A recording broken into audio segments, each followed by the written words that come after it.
sur la situation de nos terrains de football. La France est asséchée sous restriction d'eau, mais on continue d'arroser les pelouses des clubs professionnels.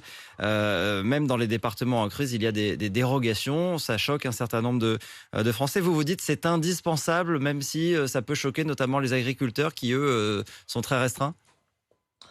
Alors effectivement, ça peut choquer. Il s'agit tout simplement aussi de préserver une activité professionnelle extrêmement importante. C'est-à-dire qu'effectivement, par rapport au club, il y a effectivement tout un process économique qui fonctionne. Et donc, eh bien, effectivement, on a ces terrains qui sont arrosés. Il faut savoir que c'est aussi un arrosage qui est aujourd'hui très bien conçu et qui permet en particulier de récupérer les eaux, etc.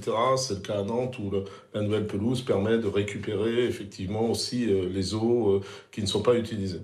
Oui. Alors cette dérogation n'est pas valable en revanche pour les clubs amateurs qui, eux, ne peuvent pas arroser. Vous estimez qu'il faudrait eux aussi les autoriser?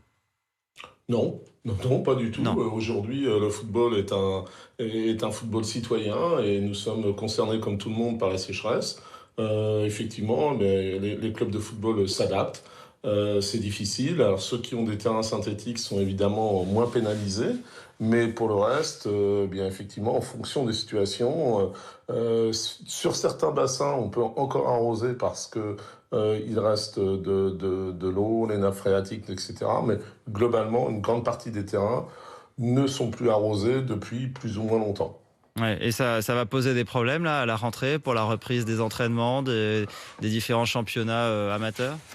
Oui, alors en fait, ça pose parfois des problèmes au niveau des entraînements, ça dépend de chaque club.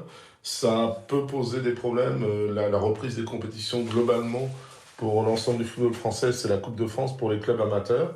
C'est la première compétition et on est à peu près tous sur toute la France entre les week-ends du 20, 27, etc.